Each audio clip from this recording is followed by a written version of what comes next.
What's up, everybody? How y'all doing? Welcome to another week. I'm your host, Cha Cha Mystique, and you now tuned into Live at Radio. Today, we're going to have an amazing interview with Jasmin Leigh, definitely in the building. She is such a great journalist out here making big noise with Talib Kweli. She's on the comedy scene doing her thing, and we have so much to talk about. I can't wait to see and meet her and see what else is going on. She just had a baby. She's a mom, and I want to know what it's taking for her to be this new mom and focus on her career, especially coming out of this pandemic. So she's definitely in the building. Let's get her up in here. Hello. Hi! Ladies and gentlemen, Jasmin Leigh in the building. Yes. What's up? You look lit. Do I? I actually thought this was a call-in interview, so. Oh, my bad, but I appreciate seeing your beautiful face and you looking real chipper. I'm trying to be on your type of time. Hell yeah. Yes. So I want to start off with the basics. There's so much for us to talk about. So, to my understanding, are you from New York? Yeah, I'm from Roosevelt. Okay. So how was that growing up in New York in the tough streets of New York? And even though that neighborhood seems more friendly than most, but what it was like? Well, I don't feel like I really had any tough streets. I was very sheltered. Although there was stuff going around me, I wasn't really like affiliated with any of that, I would say. But I absolutely loved growing up in Roosevelt. Like, it was a very close-knit community. I remember my first elementary school, because our first elementary school only went up to 3rd grade. And it was just so nurturing. The teachers were all like second parents. We just like, when I talk to people now and I hear about like, oh, they had like Black history for like a month and stuff like that. Or when I moved to Florida and they just focused on Black history for a month, it's like that was like my whole career of school life in Roosevelt. So I really loved it. And then it was great that my family was all there, like cousins down the street, late nights, barbecuing. Like, it was just, New York is just a vibe. Yes, it definitely is. But what made you move to Florida? Did you move to Tallahassee, Florida after a while? Oh, well, my mom went to undergrad at Florida at Florida State back in the day. So she decided she wanted to go to law school. So she packed us all up and we moved to Tallahassee. Yes. Mm-hmm. Oh, yes. But you was definitely on the Miami scene. I saw an interview where you was talking about how you moved in with your uncle, and you even expressed that you were on your own since you were 17, and that's something that we have in common with each other. I was on my own since I was 16. So what happened to make you take hold of your independence at such an early age, especially coming from a dope background? All right, so let's hope my mom doesn't pop up on this live, because we actually have two different versions of this story. So trust me, I won't tell nobody. My mother kicked me out. It was June, actually, right after I graduated in May. So it was like that next month after graduation. So my mom kicked me out and I just never went back. Like, I'm just that type of person that I'm going to prove whomever wrong, whether or not it be my parents. And I just... Now, what did you do though? Like, was you a fast girl? I was not. Did you That's the thing. talk too much? Did you talk back? Of course I talked back. Like, that's in my nature. But when I listened, okay, so to my mom, I was not the best behaved. But when I listened to what everyone else had going on, like, I wasn't having sex. I wasn't doing like I was just chilling. I just had a mouth. That's pretty much it. And that particular day, it really all started over the kitchen not being cleaned, because I was out in the streets and the kitchen wasn't clean. So that's what the argument started. And then it like led on to my mom wanted me to start paying rent because they were supposed to originally move out. And I'm like, I'm on lock and key. Why am I paying rent and I can't, like, do what I want? So it stemmed from that. And, I have a daughter now, so oh my goodness. Speaking of, Yes, please go get the baby. Yeah, what's up, everybody? Thank you for everybody that's tuning in right now. We're taking a little mommy break. Up, is sorry, she back? Is she back? There she go. sorry about that, guys. Um, No, girl, please. I got a question about that too, cause you know, but we're gonna stay on, the beginning aspect of it all. Hi, darling. yes. So, yeah, and I feel Yes. like once you get a taste of independence, you definitely can't backtrack. But I will say that now that I'm, an adult and have my own child, I definitely probably should have stayed longer. You're not an adult at 17. There's still so many things that you need to learn. Hi. There's still so many things that you Hi. need to learn.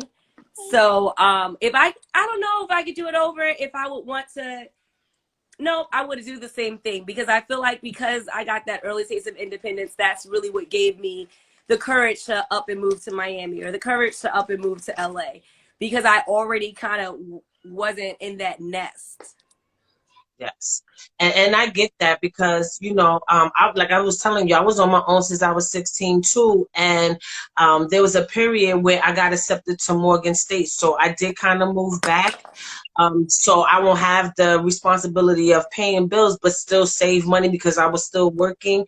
And girl, I was like, I can't even do this. Like, I'm ready to go back Listen, to yeah. my apartment. Like, cause you have that freedom. You the head of the household now. You come and go as you please.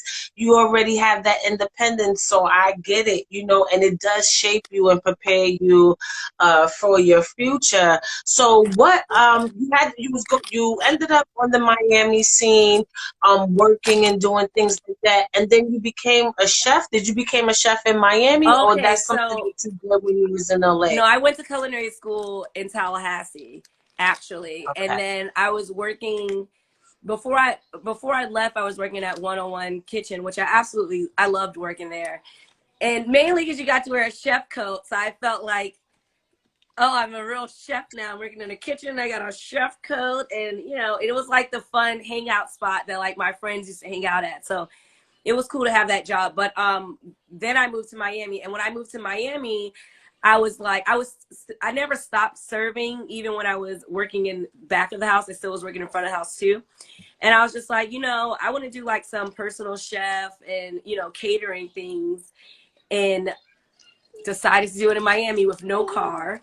Just started putting up ads on Craigslist, and I started doing personal chef and catering work. So that was always really fun. I feel like I definitely grew up in Miami because Tallahassee, it's just that college mindset, is that college town. You don't feel I feel like I still was in like the college state of mind when I was in Tallahassee. But once I moved to Miami, it was like, that first step into true adult life. Yes. So, when you going through culinary school and you doing the catering business, what was your signature dish? Okay, so when I was doing what I used to make this salmon with a mango salsa, like this Cajun salmon with a mango salsa. When I was in Miami, that was like one of my favorite things to make. But brown stew chicken is what I love to make because it's what I love to eat, and I feel like it's so many places that make it not to my liking, and so I need to have it with my thick gravy. So that's like one of my favorite things to eat, and then it's kind of like my soul food. So Yes, and I love salmon and mango salsa and brown. So you really get that at the Jamaican spots when you come to New York. So I understand what you're saying. So, but you were still pursuing a career in the entertainment business, and because of your skill in cooking, you auditioned for Hell's Kitchen. mhm. Is that correct? Yes. What made you want to do that? You want to get yelled at and all of that stuff? Like you want to be under that type of pressure? You get yelled at anyway. If you're working in a kitchen, that's how the chefs are. Like Chef Wright was one of my teachers, and he was just like Gordon Ramsay. And he would yell, and he would, make you feel dumb if you mess some stuff up. But you kind of have to be able to have a tough skin because when you're in the kitchen, it's like under pressure. When you mess someone's food Yes. up, like people get pissed off. And if you're in a catering and something goes wrong, you have to know how to like think on your toes and keep it moving. So yeah, it's just a high yelling industry. So Gordon Yeah, Ramsay but is not like you really, know, Gordon Ramsay be doing the he most. does Like, the it's most, one but thing to be yelling at the staff, but then he be all in your face. He got that. He probably got some nasty coffee breath. He look like he got nasty coffee I'm breath. He sure. does. Spit coming out and shit like that. I don't think it'd be a matter of time before you be ready to shoot the fire with him. So that shows that you work well under pressure. Yes. But you know, unfortunately, you didn't land the gig, but you still went to LA anyway. So can you talk about what made you go forward with that decision and go out of a limb to pursue your dreams? Well, honestly, my father had said to me, he was like, I think that you're gonna go to LA, but I don't think it's gonna have anything to do with Hell's Kitchen.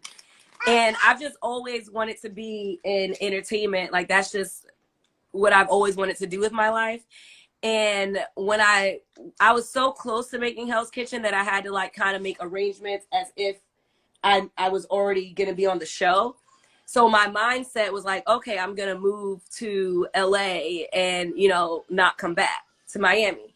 So when I didn't make the show, I was a little bit depressed, and then I was like, you know what? I'm just gonna go anyway.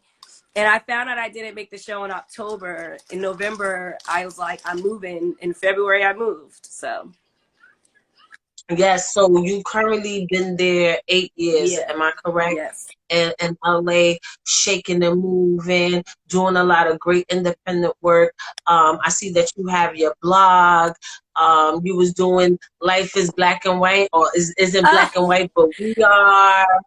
And you know, I see that you know took to social issues and things that was going on in the news, current events, and giving your feedback with that. But what happened? Why did that end? Because I thought you and your partner was such a great duo. are you talking about Lindsay Jennings? Yes. Okay, so I absolutely love Lindsay Jennings. Shout out to Lindsay Jennings. The name of the podcast was I think it was not everything not just black and white or everything. Nothing is black and white. That's what it was. Nothing is black Yeah, and but white. we are something like that. Yes, and then like we both have the same initials swapped, and then black white. Honestly, it just we're gonna bring that back. It just wasn't the best timing. I was a new mom, and not only a new mom, I was a newly single mom, and then so just trying to balance everything that I had in my life along with that, and just dealing with postpartum depression, and like trying to still make sure that I was doing a schedule. It was just a lot, but Lindsay's one of my best friends, and anything why we just have such great chemistry. So most things we do come out really well. It's just the fact that we probably need more of a business person that's gonna like be like, all right, let's get down and get to work. But Yes, yeah, I can I see always y'all have a doing great that time in the with studio. Lindsay. Yeah, I can see y'all doing that in the studio, and I like a lot of you guys' perspective of what was going on, and it was very raw and uncut. Where you know, in today's time, everybody's on code or protocol or trying not to offend so much and things like that. And I think that's a great segue to talk about your comedy career because we're gonna put it towards what's happening these days. So you are a comic.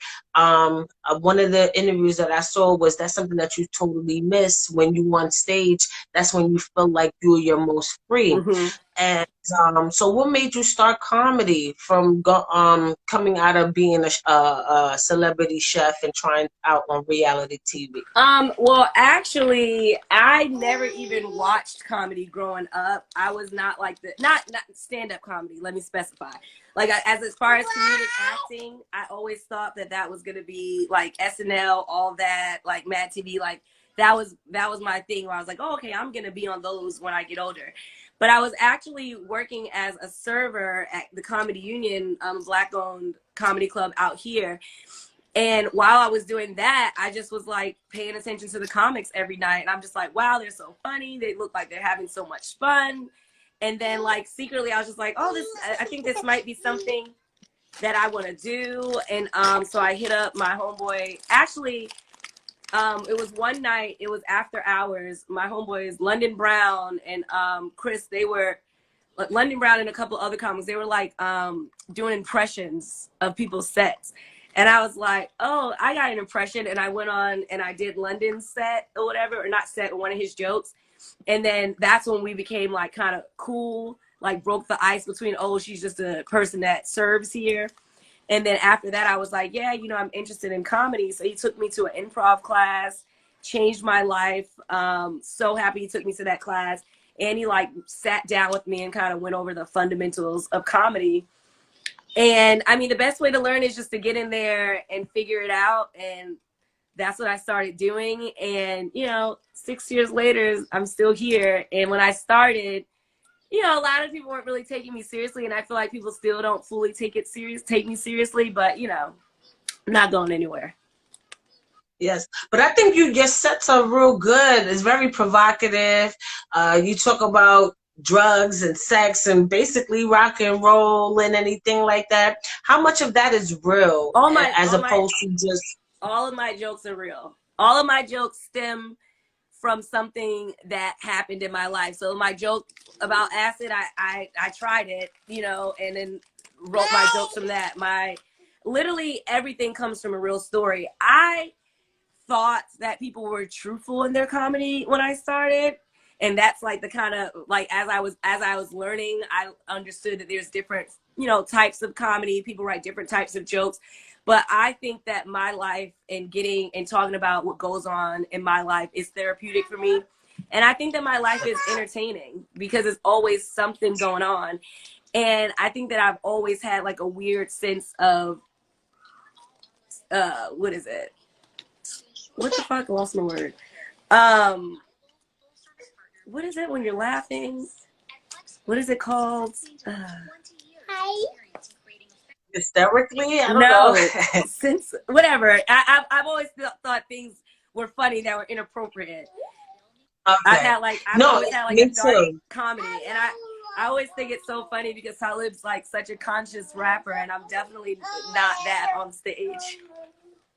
Yes.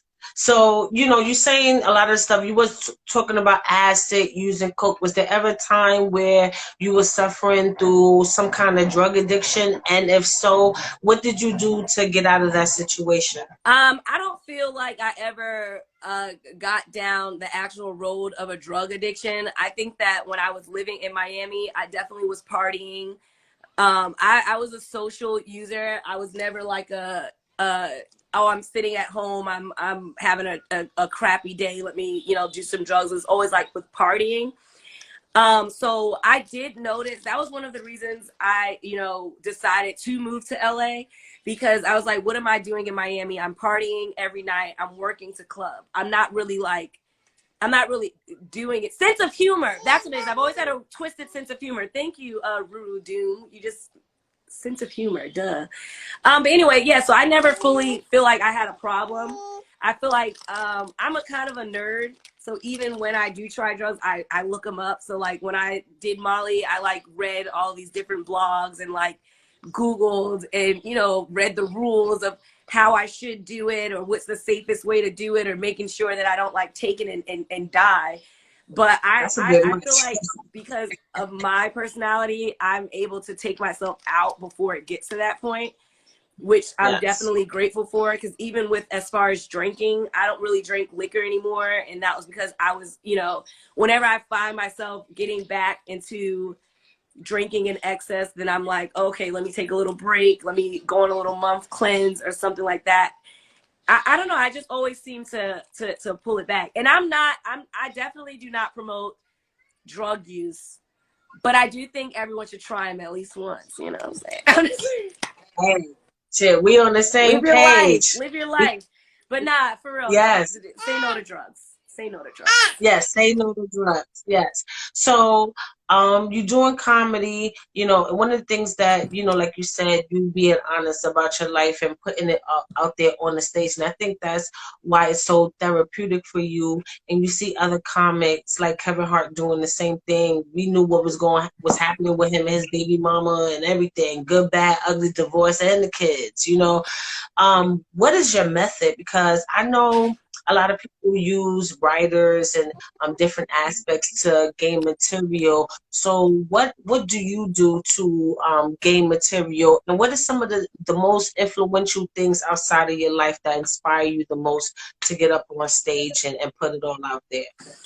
I think that at this point, one of the things that inspires me to put it all out there, I'm going to start there, is the fact that people, they'll go on my DMs and they'll say thanks for sharing. I definitely wrote about my single mom journey, and I make jokes about it, laugh at my pain. Shout out Kevin Hart on that. I make jokes about it, and there'll be people that will be like, I'm going through the same thing, or I went through the same thing, and thank you for sharing. And I mean, people are not gonna like you anyway. They're gonna have something to say about your jokes. So it's like, if I'm already gonna deal with the hate, then why not just go up there and be myself? You know what I mean? Like, why not? And that's why I love being on stage. I really do. It's like, you can, whether or not you end up being a mega comedian like Kevin Hart, no one can ever stop you from going on stage and talking your shit. Yes. They can't. Yes. So. Yes. So that's what leads me to my next question. In recent events, you see what happened with comedians and actors or certain influential people or even communities, right? So how do I know it's dead and you don't have to discuss the particular people, but as a comic, and putting all your life out there and just being as raw as possible and wanting to push things to the limit and push the envelope. How conscious are you about the public or certain people that you may talk about in your comedy? And do you factor all those things when you are coming up with material, or you just don't care? All right. So what I will say is that until recently, I've never ran into that issue because all of my stories are myself. They're coming from, I went to a party, or I talked to this girl, whatever. I'm not using people's names. Even when I was in a side bitch situation, like, that was still real. Like, they didn't care. They didn't care. Now, as of recently, I did do a 15-minute special last August. It's called Don't Call CPS. I didn't release it yet because there's been some issues. But a lot of the, not a lot, but a couple of the jokes are trashing her father, right? And so her father is also a comedian. So we don't run in the same circles always, but just recently I was in Atlanta and I did my set, and from time to time. He heard about it almost immediately. And after I get off stage, another comedian, yes, you can't shush me. No, she just shushed me. After I got off the stage, another comedian actually was like, oh, well, he took care of his first child, so what did you do? And it's like, and I had to eat that, because it's like, you're on stage, you can talk about what you want to talk about. But so y'all having baby mama dramas on the comedy stage? Y'all fighting each other on comedy stages? I think that the other comic was out of line, because I spoke about my situation and how I felt about it. I didn't use his name. I didn't make up any lies about him. I just told what I see my truth as, right? So there have been people that have heard my set. They're like, oh, I don't think you should say that. I don't think you should say that, or whatever. And it's just like, it's how I felt in the moment. And I'm so happy that I did the 15-minute special, because whether or not I continue to use those jokes or not, it's documented, and it shows a part of my life. It does. The only thing that I took an extra second about is like, okay, when my daughter gets older and she hears this stuff, like, she's gonna be like, oh, that's how my father felt about me. But by the time that happens, we're already gonna have those conversations, and hopefully by that time, their relationship has changed. Yes, and I hope you guys work that out seriously because I was watching one of your vlogs and you was like, get this and make sure you do that. I guess when you just had the baby or whatever, and I looked at promising, the relationship looked at promising and things like that. But before I do want to talk more about the relationship, but since we was talking about the comedy side, how did you meet Jeff Ross? Because that's one of the reasons why I was asking you about pushing the envelope Oh, and you wasn't really having those issues because you was talking more about your personal life as opposed to other people. But Jeff Ross is famously known for being a roaster. So, you know, are you ready to push that fine line? And how do you feel as society and their obvious sensitivity to being roasted or certain jokes or talking about certain communities? okay. Again, I do okay. So I met Jeff Roast Battle, right? The TV show that's on Comedy Central. It started at the Comedy Store in the Belly Room, and it's actually still going. And they have them. They have them a couple of states now, but it's a competition, and Jeff judges the competition in LA whenever he's in town. So that's how I met him initially. But roast battle in that roasting space is totally different, I feel, than my comedy space. I rarely roast people. Like, I don't go in on the audience. I don't go in on whatever. I mean, I kind of do, but I don't. Like, I'll talk about my family. I'll talk about myself, but I'm not just talking about strangers. And I have really stayed away from talking about celebrities that I have met. And I know, like, back in the day, they would do like Eddie Murphy, Chris Rock. They would do Chris Tucker would do sets about their famous friends. But because of the space that I'm in, I'm like, do I want to do jokes about them? And then they're gonna feel like, oh, I don't feel safe coming to get interviewed. So it's just like, I don't know. I just kind of keep those worlds separate.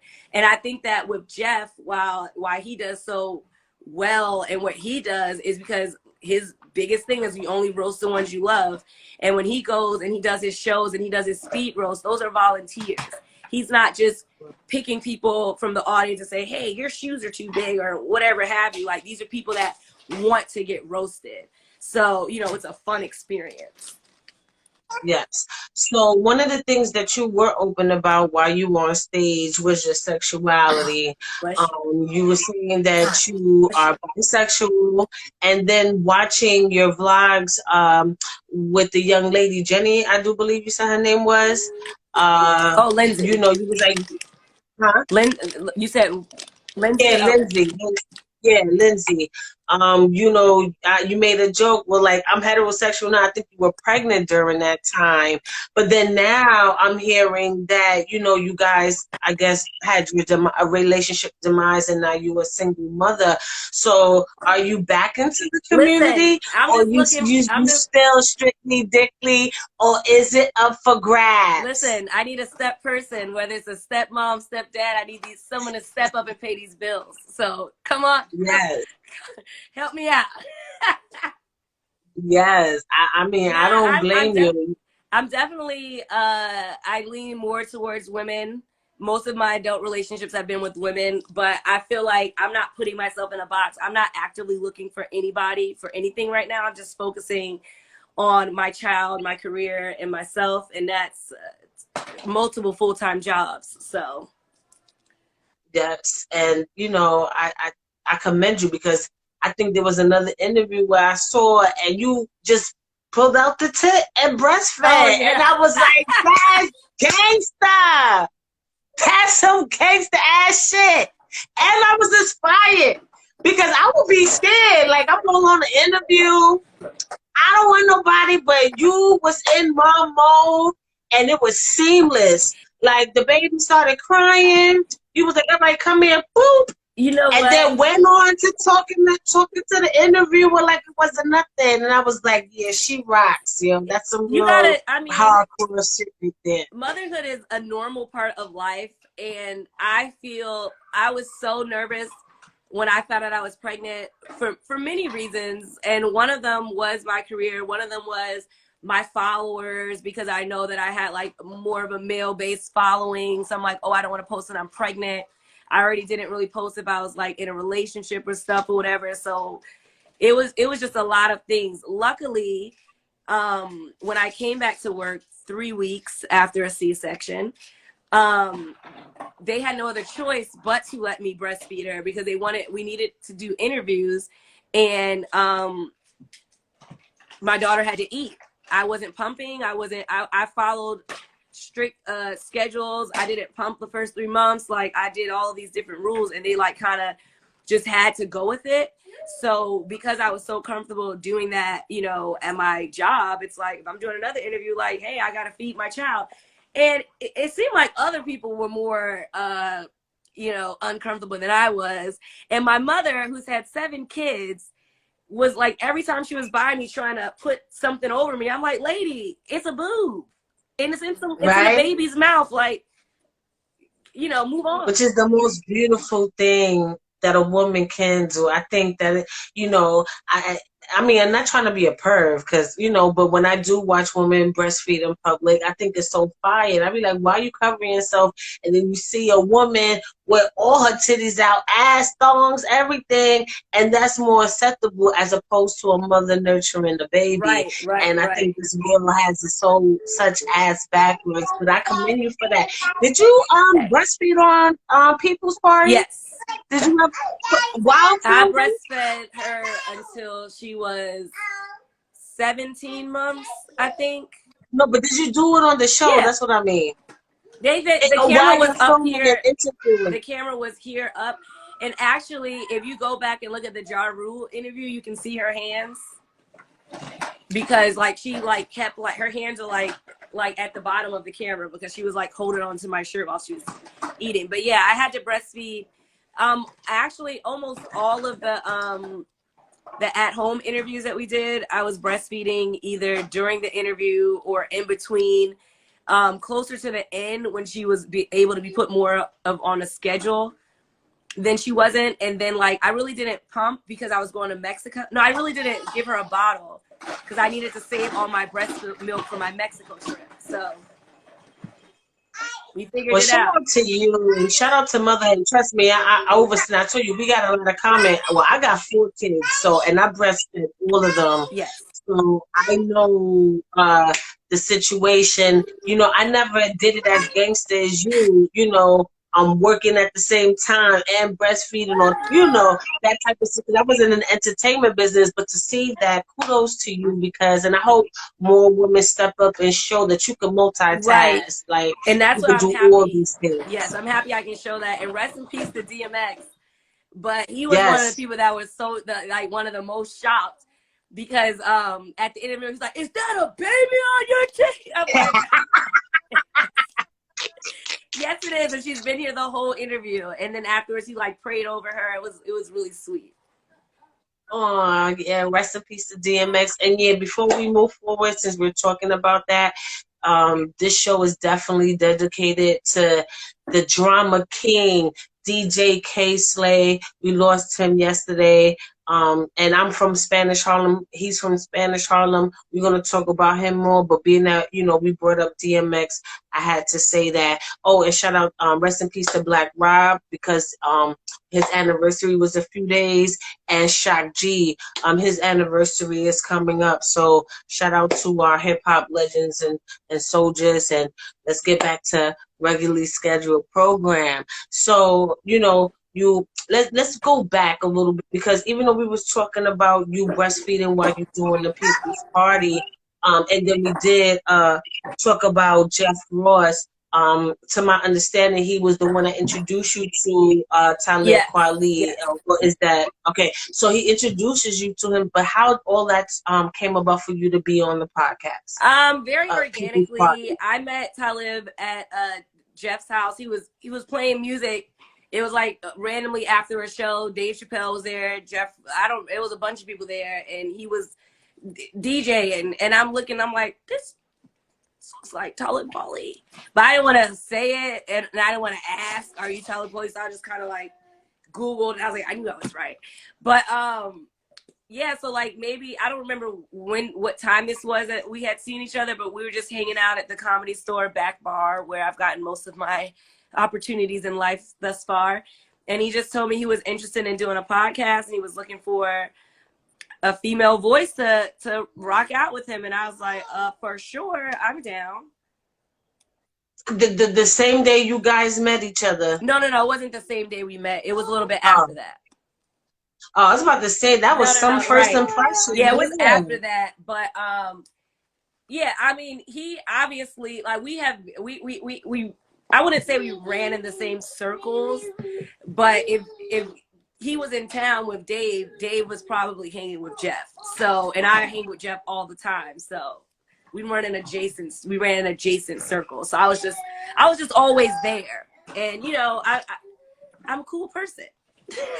Yes, yes, you are. Like, I can see us chilling and shit. Like, you got that same kind of humor and things like that. And, you know, I really respect a lot of the stuff that we do. I told you, you know, even from us being out on our own, where at the time, you know, we are more scared trying to figure out who we are. And, you know, a lot of lucky teenagers are able to have their parents to coach them through that. And they can live at home with their moms and dads and have that luxury of not buying their clothes or paying rent and things like that. But we both made it work, and that's one of the things, especially the mom part, I really respect you the most about, you know, outside of everything else. And it really made me even want to do the interview with you even more.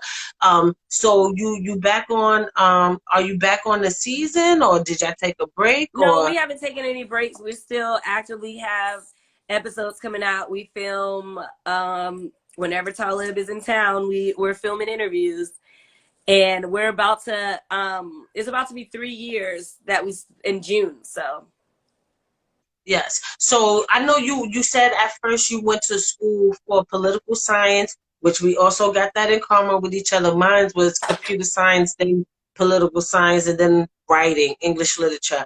But yeah, so you went for political science, but then you went and decided to major in journalism. no, I didn't. I don't know where that is or where I said that at. I didn't major in journalism. I actually started out in PR and then went to political science. So Okay. PR is a part of journalism, but Okay. that didn't end up being it was opposite. Maybe that was the confusion And part. actually, I was Yeah. majoring in PR, and my uncle, which he's usually always right, but this time I wish I wouldn't have listened to him. But he was just like, "There's no money in PR. What are you gonna do with that?" Da, da, da, da, da. And I do wish that I would have stayed in the journalism major. But I mean, I did love political science, and I really loved my pre-law classes. So you know, Yes. it is what it is.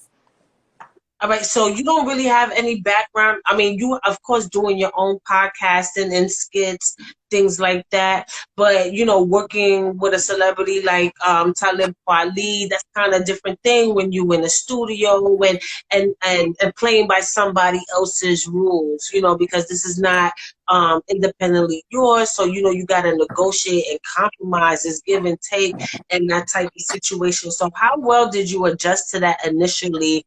And the format of your questioning to the interviewers. And did you get like fanned out a few Oh, times? And what was your most fanned out moment? I still get fanned out. Lil Kim was probably my most standout moment because I loved her so much, and I literally had just done her karaoke song earlier that week. So I was really excited to see her. It was in my career, I have done so many independent things because of I like to be in control, and I don't really like to follow other people's rules. I like to do what I want to do. I like to do what shows up I feel the most organic to me. So it definitely was a change, and it's still an everyday learning experience working under someone else and having to, you know, follow their rules. So it's not my show. I'm an employee. So, you know, it's just a reminder you have to do all on the regular basis. And luckily I do enjoy my job. I do enjoy doing the interviews. I am learning a lot, so I'm just like, you know, reminding myself of that, and like, you know, my time is gonna come. So yeah. Yes. So I know initially you want to do acting and stuff like that, and I know like you exploring every avenue in order to get to that place. Do you feel like you closer to that goal, especially now being on the TV side? It's a no. Watch your mouth. Sorry. Um, I That's probably my fault. Maybe no. I need to stop cursing. She She probably said hears that me. now. She just spilled some stuff, and that's what she said. So it's we're not gonna. It's my fault. It's okay. I got sons. They do stuff like that. But I okay. So I don't. My as far as my acting goes, I mean, I actively go on auditions. Podcasting for me right now is popping more, but I am confident that, you know, as long as I keep taking classes and, you know, I keep my skill up, that, you know, that can be the avenue where I can break into acting roles as well. Terrence J did it that way, and he ended up doing a lot of stuff. So, you know, it's a lot of people that go in. Okay. It's a lot of people that go in different ways, get in the door different ways. So I'm just, you know, making sure I keep honing my craft. So when the opportunity opens up, I'm there. Um, whoop. It's her bedtime.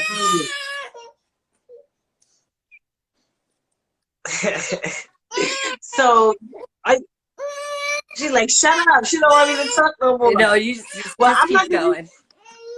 Oh, okay. So okay. With obviously the on demand of being the mom and podcasting and everything else that's coming on, you still trying to be. How are you juggling all that? Because I also know that you want to be a momager. You also putting your baby to the forefront. I'm looking at your social media. She's dancing, very vibrant, and obviously has a great personality, just like her mom. So are you putting that into your schedule, trying to groom your daughter for the entertainment business? And how is that going? Okay, so I wouldn't say that I'm grooming. I would say that it's a okay. I wouldn't say it's a groom per se, because we're not like actively like, okay, well, let's do acting class, or let's do, you know, this or whatever. But I am trying to see if that is a route that she would like to go, because it's something that I wanted to do as a child.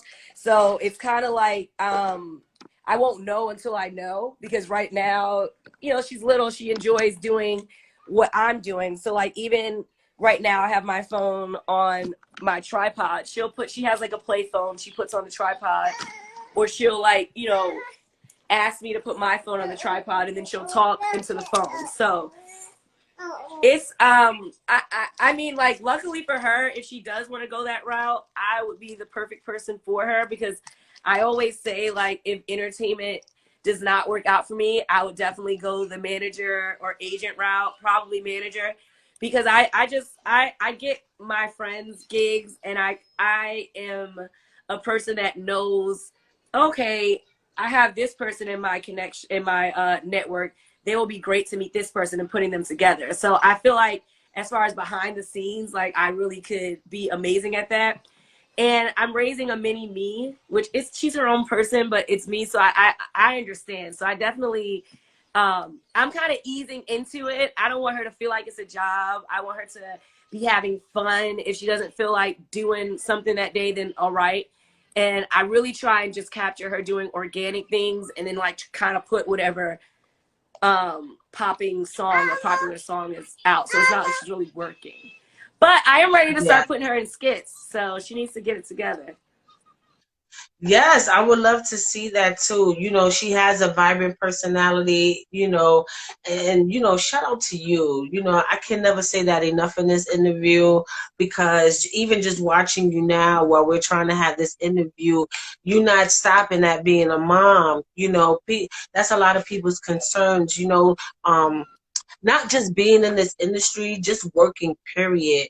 One of the things that moms always have to deal with is, I need to find a babysitter, or they try, even with just doing stuff like this, watch the baby in the other room while I take care of this, stuff. And you put all these things together. And if she does decide to be in the entertainment business, I would love to see the her growing up in front of our eyes, and how far that will go, and things. And then when you said something that, if it doesn't work out, I don't think that. I think like you just getting started, like you haven't even scratched the surface on this. And I do want to see more from you, especially doing podcasts and things like that. What is your ultimate goal though?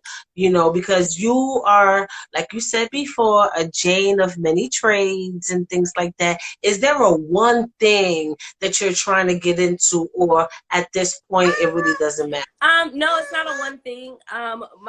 My goal has always been to have my talk show, sitcoms, and movies simultaneously going on. Like, I see myself as like, damn, Jasmine's in something again. Like, I've always had a talk show in my head. I used to interview my family when I was younger. I've always been an actress. My mom used to pay me to die back in the day. And comedy is, my newest found love. And like I said, whether or not that's my bread and butter, that's probably something that I'm going to continue to do just because I love it so much. But my goal is to take over. That, like, as simple as that. Like, I know what I've seen for myself, and it's crazy because I've only ever seen myself working in entertainment. And it's like, for years I was like, oh, okay, well, I'll be a chef for I'll be a chef for the Stars or whatever, or oh, I'll be the publicist for the Stars. And then I was gonna go to law school, and I was like, oh, so I'll just be an entertainment lawyer. And then at some point it's just like, just be in front of the camera. That's what you want to do. So exactly. And I hope to see many more years of you in front of that camera. I'm not going to hold you up. I'm going to wrap it up with you because I'm pretty sure your darling would like your attention. Is there any last words or shout outs that you would like to give, and any up-to-date stuff that you want people to look forward to in the immediate future? Well, I will have my mini special, like I said, Don't Call CPS. That's probably going to drop. I'm probably going to just do the audio. I'm not sure I'm going to do the visual. I'm probably going to just do an album instead of like an actual. Please do the visual. I'm not, because that's it's a lot going just on the with the title editing. alone. And I don't know. I feel like I might just go ahead and drop it just so I can have it out there, and then maybe do the visual later, or maybe drop it in clips. I'm not really sure. Other than that, I can catch me all over LA doing comedy. And I will be at a city near you shortly. I'm hoping to do my Cool Kids of Comedy show in DC next. So that's my traveling stand-up comedy show. So yeah, and in the meantime, catch me on People's Party.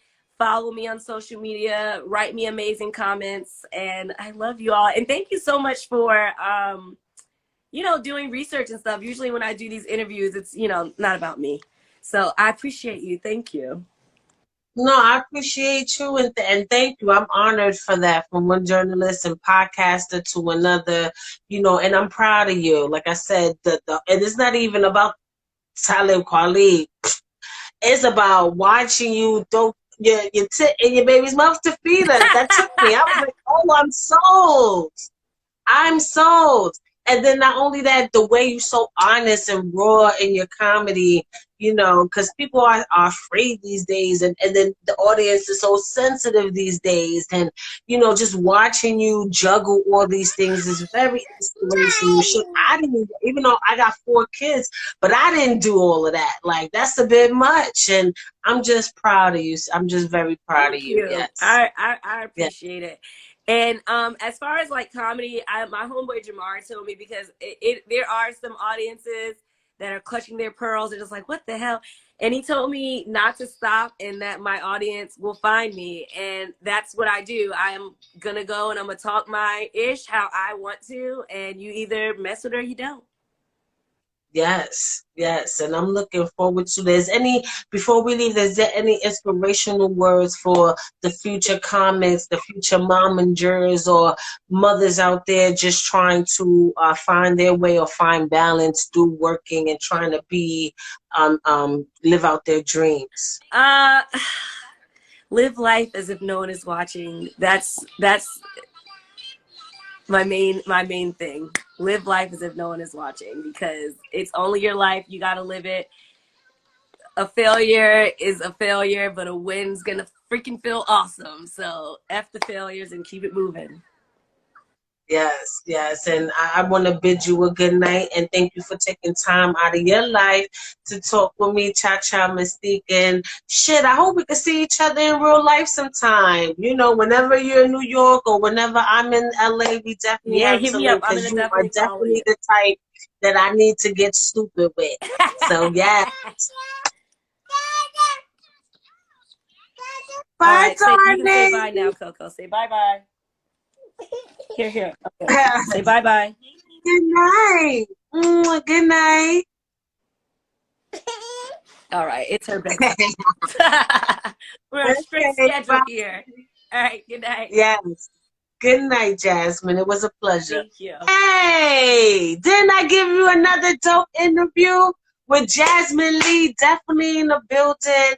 That was such an amazing interview, and I'm so proud of the woman that she is and how she's able to multitask and function under pressure in this ever-changing, not so forgiving industry that we call this entertainment business, and especially in the hip-hop world. You know, her resilience is so gangster to me and inspirational, and you know, I look forward to seeing more from her, and especially her little girl. You know, yeah, like I really don't have nothing else to say about that, but like, wow, you know, wow. And because of her personality and her honesty and her nature, I feel like that's why she is being blessed the way she is. And um, it's raw and to the point, and you know, I'm looking for more. So shout out to her. Shout out to everything that she's doing right now.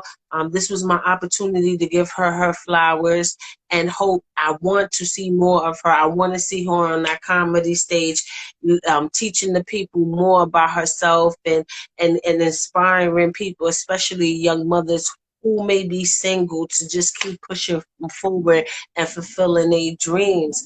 A lot of people are saying things in the comment. I'm sorry, everybody, that I didn't respond to, but I just want to shout everybody out who took the time and tuned in to another Dope Tuesday with Cha Cha Mystique and Live at Radio. It's always a pleasure. And if you're catching this on YouTube, please hit that subscribe button, that notification bell, so you can see all our interviews as we post it. And if you're doing this on Instagram, please go to my bio, to my link tree, and subscribe and leave a review too on our streaming platforms, so you could get more content as we post it as well. And you know, I'm grateful. I don't think there's nothing else to be said. Oh, before I go, yes, East Side stand all the way up. Last night, yesterday, we lost one of our own. First Ave's finest, the drama king, DJ K Slay. You know, I don't want to talk about the reasoning because I have my reservations about it. But what I will say is there will never be another like him. And the reason why I'm saying that is because a lot of your favorite DJs, especially when they working in these program radio stations, they have to follow protocol. You know what I'm saying? They have to follow some playlists that the station's programmer creates. Well, and it's supposed to be a radio programmer at each station, but the way every station plays the same song, I really don't think so. I think there's something more to that behind the scenes. So even outside of that, even if a DJ strays away and plays somebody's song, it's not out of love or giving that person the opportunity to shine because they really have raw, untapped talent. It's always some kind of payola or something backhanded in the mix in order for them to be inspired to do so. But that wasn't DJ K Slay at all. He gave everybody the opportunity if you prove yourself to deserve it. You know, if you were hot enough, if you were talented enough, if you had bars to recite, he took the people straight out the gutter and out of the streets. And you know why? Because he was full of the streets. He came from it. El Barrio, First Ave. He will hustle. Shout out to all his old friends and compadres, especially the Freaky Deaky crew back in the day, because this is how I first knew DJ K Slay. I used to go to Red Doors when I was too young to be going up in Red Doors. But because I'm from the hood and the crew rolled deep, we definitely was out there in these local parties. And it would be him, Dollar Bill, and the Freaky Deaky crew. I'm, not gonna really name no names like that. But they used to throw parties in the upper class and the Red Doors. And DJ K Slay, before he was on the radio, before Straight Stuntin' magazines, before all that stuff, was helping the DJ those parties. And that was my introduction to the Drama King, DJ K Slay, before the world and all your favorite unsigned artists knew who he was. I remember seeing him on First Avenue pushing the shopping carts, doing his 1-2. And I never really thought much about it, but just that he was just a fellow person in my neighborhood, in my community. If there was a party, shout out to Jeff Park, if there was some type of cookout or some type of festivities on First Avenue, I knew he would be one of those DJs. Then, and that was like in my preteens, early teens, when I'm outside, not even supposed to be outside in that manner. You know what I'm saying? And to go from that and watching him being one of the members of my community to actually doing big things as DVDs, as Straight Stuntin', and then be on a major radio station is a pride from El Barrio, a pride of Spanish Harlem that nobody can take away from us. And then not only was he in these arenas and in these venues and in these places, spaces, and in this previous time he spent on this earth, he shared that spark and those opportunities with people looking and fighting to have a chance. People that nobody would have heard or nobody would have followed if it wasn't for him. The type of artist that these so-called A&Rs and managers would look over if their bag wasn't right or if they wasn't tied or connected to somebody else they really wanted to get next to. And none of that fazed him. He owned his own, not owned his platform, but he called the shots in his own platform. He took out the middleman, took out the playlist programmer at the radio stations that had 100% control over what he did. And even if he did have to compromise at any level, it was on his terms. And that's what you call independence. That's what you call being free. That's what you call not bowing down to this fucking industry and staying and keeping it true to the streets. And not just the streets, but the true essence of who you are. Because honestly, everybody that works in hip hop should be doing that. And if they were, we would have less garbage out here. So with that being said, I want to give a salute and a deeply heartfelt shout out to the Drama King, DJ K Slay. Yes. And until we meet again. And El Barrio, East Side, First Ave definitely lost a great one. and so did the culture of hip hop. And with that being said, I bid all of you guys a good night. Stay safe, and I'm off this. See you Thursday. Thank you for watching. Like, comment, and share. But most importantly, subscribe and hit that notification bell. ChaChaLive.media. Let's get it.